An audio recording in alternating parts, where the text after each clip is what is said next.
Bonjour à tous. Juste un petit mot à propos d'une information que je vois faire le tour des réseaux sociaux. Information selon laquelle Tene Birahima Ouattara se promène à Abidjan, jurant devant la première personne qu'il rencontre que de toutes les façons, le président Assimi Goïta n'a pas le choix. Aujourd'hui, à l'occasion de son allocution du 31 décembre, il doit automatiquement libérer les mercenaires qui ont été condamnés à 20 ans de prison et pour certains d'ailleurs à la peine de mort par contumace. En ce samedi 31 décembre 2022, je voudrais conseiller à Tene Birahima Ouattara alias La Fiole, une fois n'est pas coutume, je voudrais lui conseiller d'être humble et modeste et de raser les murs d'Abidjan. Je voudrais lui conseiller d'arrêter de raconter partout que la décision du président Assimi Goïta de gracier ou d'amnistier lui a été promise. Parce que je connais la psychologie politique du grand peuple malien et de ses dirigeants. Si Tene Birahima Ouattara veut compliquer encore davantage le sort des 49 condamnés, il faut qu'il continue à fanfaronner comme ça à Abidjan. C'est en fanfaronnant comme cela qu'on énerve souvent les Maliens et qu'on obtient une solution encore plus compliquée.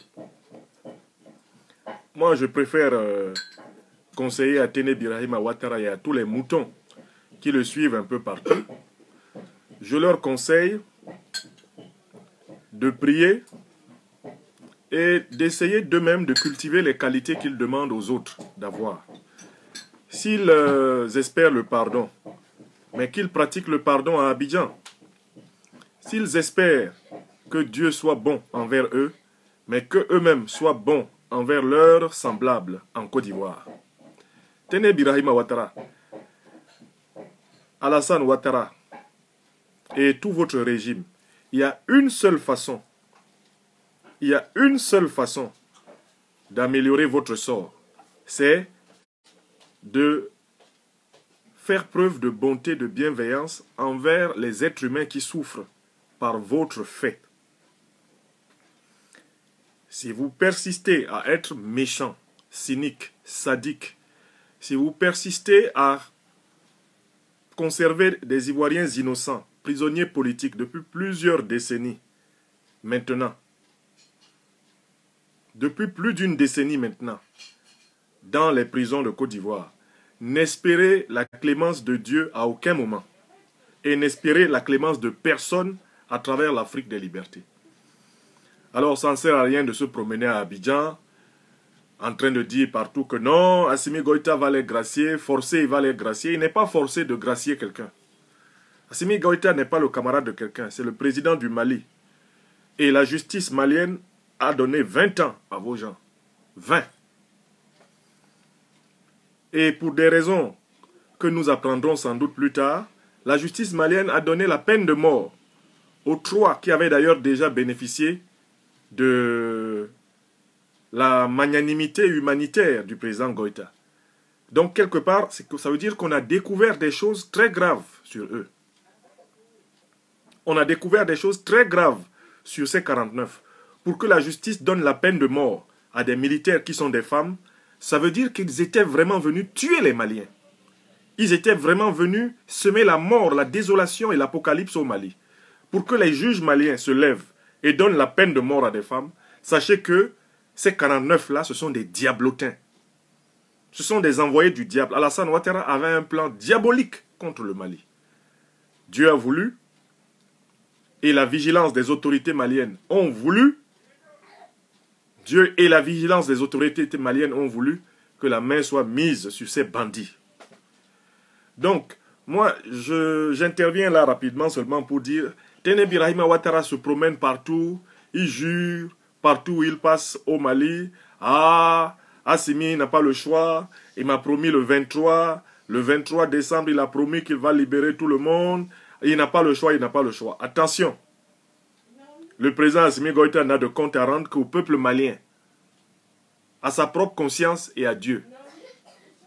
Le président Goïta, là, il n'a de compte à rendre qu'à sa propre conscience, il n'a de compte à rendre qu'à Dieu, il n'a de compte à rendre qu'au peuple malien. Il n'a aucun compte à rendre à Alassane Draman Ouattara, encore moins à son frère cadet, la fiole, Téné Birahima Ouattara.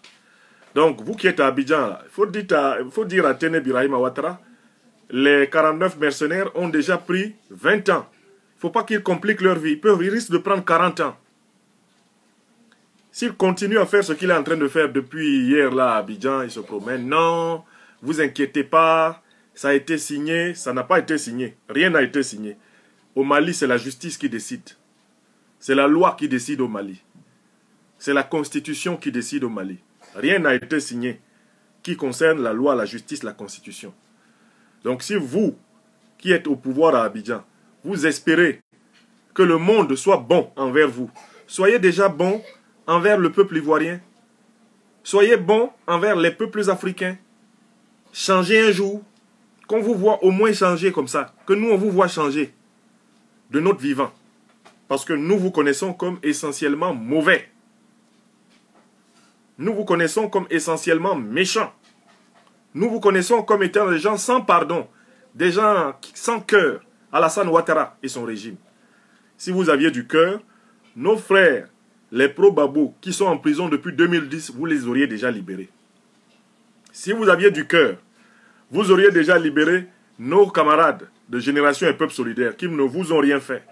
À commencer par Kone Kamaraté Souleymane, Soul to Soul, que vous trimballez de prison en prison à travers toute la Côte d'Ivoire. Si vous aviez du cœur, vous n'auriez pas arrêté notre jeune sœur, Pulchérik Balé, pour n'importe quoi. Vous la prenez, vous la mettez en prison. Vous la trimballez en prison matin, midi et soir. Et puis c'est vous qui vous promenez sur les réseaux sociaux.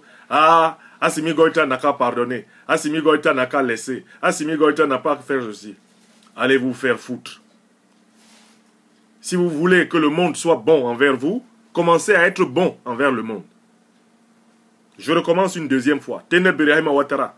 Si vous voulez que ce monde-ci soit bon envers vous, nous sommes le 31 décembre 2022. Commencez par être un peu bon envers le monde. Si vous voulez que les Africains lâchent du lest sur vous, lâchez du lest sur l'Afrique, laissez vivre l'Afrique. Nous sommes fatigués de vous, nous ne voulons plus de vous à la tête de nos États. Vous tous, les dirigeants bandits, voyous, corrompus, criminels, fraudeurs, violeurs d'élections, on ne veut plus de vous.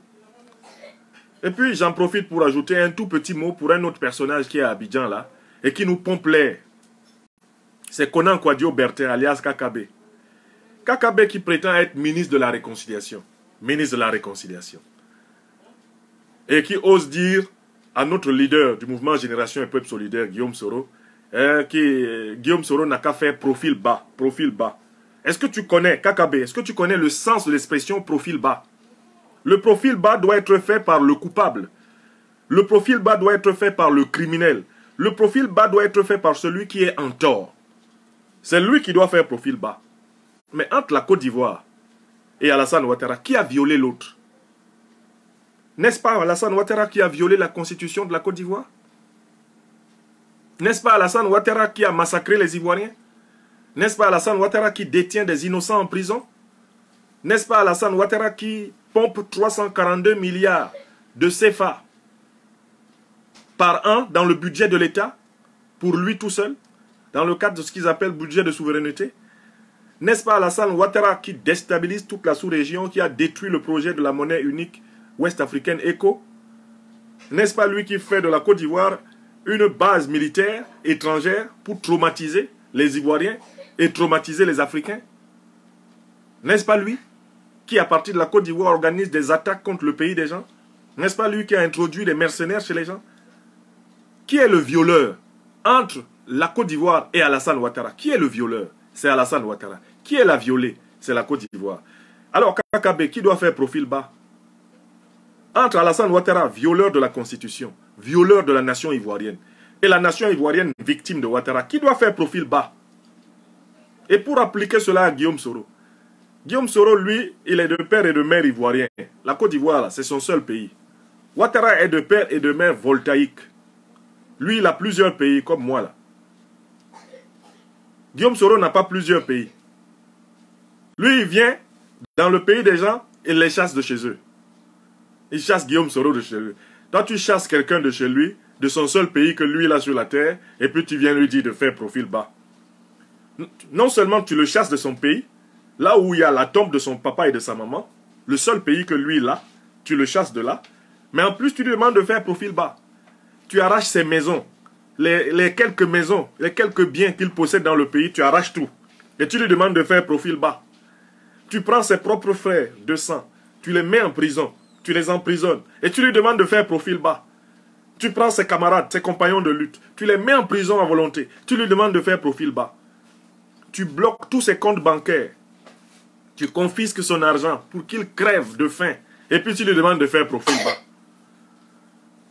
Ceux de ses compagnons qui te résistent sur place, tu assassines. Les Ouattao, tu élimines. Et tu demandes à Guillaume Soro de faire profil bas.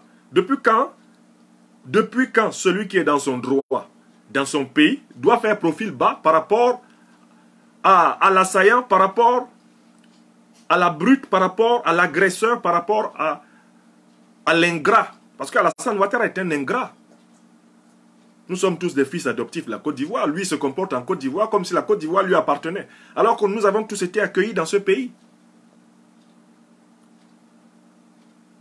Il y a des millions de fils adoptifs et de filles adoptives de la Côte d'Ivoire qui respectent la Côte d'Ivoire. Mais Alassane Ouattara ne respecte pas ce pays.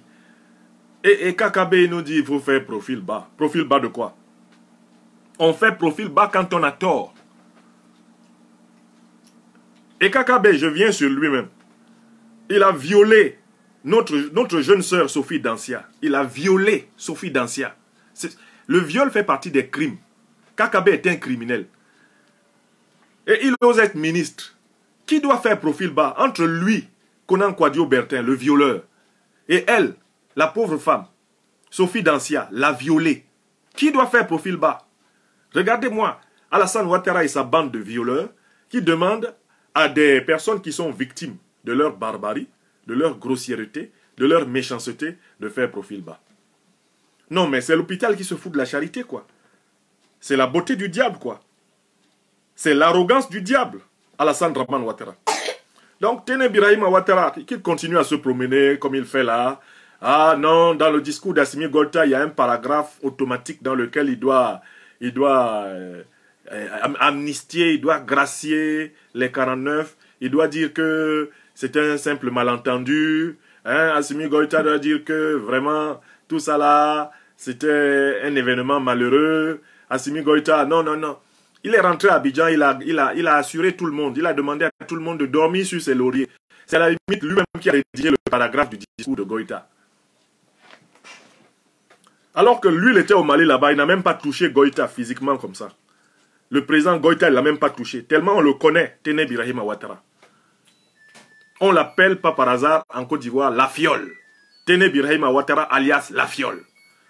Donc quand il est venu au Mali, là, personne ne le touchait. Hein. Il est entré là-bas à Koulouba, là, le président Goïta ne l'a pas touché. Hein. Vous avez vu le président Goïta passer, est-ce qu'il a touché quelqu'un parmi eux? Il les connaît, ce sont tous des individus venimeux que Ouattara a envoyé le 23 décembre. Et puis c'est lui qui dit, il sait ce que Goïta va dire. Ah, en tout cas, il s'est promené partout là à Abidjan. Et avec Goïta, personne ne sait ce que Goïta va dire. Arrêtons de nous mentir ici. Le président Goïta va dire ce que lui veut dire. Nous tous, on va être à l'écoute. Moi, je suis assis là, je ne sais pas ce que le président Goïta va dire. Je ne vais pas vous mentir parce que bon, je connais le président Goïta, je connais des officiels maliens. Moi qui suis assis là, je ne sais pas ce qu'il va dire. Voilà pourquoi j'ai fait 3 hypothèses hier. C'est ce qu'on appelle l'analyse rationnelle. Moi, je propose une analyse rationnelle. J'ai fait 3 hypothèses. Première hypothèse, la Côte d'Ivoire a donné au Mali toutes les garanties demandées lors des négociations diplomatiques. Dans cette hypothèse, je m'attends à ce que le président Goïta fasse usage du pouvoir de grâce. En tant que chef de l'État, il a le pouvoir de grâce. Pour ce qui est de l'amnistie, si j'ai bien lu la loi malienne, il serait obligé de demander au Parlement de transition de voter éventuellement une loi d'amnistie. Parce que lui, il ne peut pas amnistier, il faut passer par une loi du Parlement, si j'ai bien compris la loi. Ça, c'est le premier cas. Deuxième cas, Alassane Ouattara a beau parler, il a envoyé Téné Birahim Ouattara, il n'a pas donné de garantie qu'il ne va plus atteindre à la souveraineté du Mali. Il n'a pas donné de garantie qu'il ne va plus être un blocage dans le libre fonctionnement des institutions maliennes. Il n'a pas donné de garantie avec la liste de tous les commandos qu'il a fait entrer au Mali depuis 2019. Il n'a pas donné de garantie qu'il ne va plus servir de base arrière pour attaquer le Mali. Il n'a pas donné toutes ces garanties-là. Ben, s'il n'a pas donné toutes ces garanties-là, la vie continue. Le président Goïta ne va même pas parler de ça. Parce qu'ils ont eu 20 ans, leur peine va jusqu'au 10 juillet 2042. Jusqu'au 10 juillet 2042, c'est tout. Donc, dans le deuxième cas, le président Goïta ne dira rien. Vous allez écouter son discours, là, il n'y aura rien sur les mercenaires. La justice a tranché. Troisième cas, Alassane Ouattara fait la moitié ou le quart de ce qu'on lui demande. Mais à ce moment-là, je peux imaginer que le président Goïta éventuellement puisse annoncer un aménagement de la peine, un réaménagement de la peine qui a été prononcé. Il peut utiliser son pouvoir de grâce pour ramener la peine, mettons de 20 ans à moins de 20 ans. Et ça dépend de lui. Donc, il n'y a que ces trois cas-là. Et Téné Birahim Ouattara est un menteur s'il prétend être sûr que c'est le premier cas. S'il est sûr que c'est le premier cas, c'est-à-dire que le président va gracier, mais il faut qu'il soit sûr qu'il a donné toutes les garanties. Or, nous connaissons le pouvoir d'Alassane Draman Ouattara, c'est un pouvoir de menteur, c'est un pouvoir indigne de confiance. Et donc, c'est avec beaucoup de pincettes que moi je croirais que ces gens-là aient donné toutes les garanties au Mali. C'est aux autorités maliennes d'apprécier. Voilà. Donc, je voulais vraiment brièvement intervenir pour dire que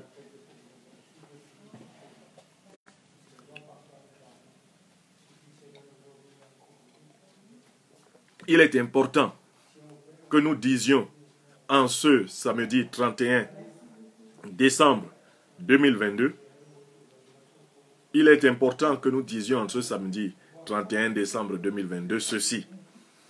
Nul ne sait ce que le président Goïta va dire ce soir. Téné Birahim Ouattara est un menteur quand il se balade dans Abidjan avec des certitudes. À sa place, je serais beaucoup plus prudent.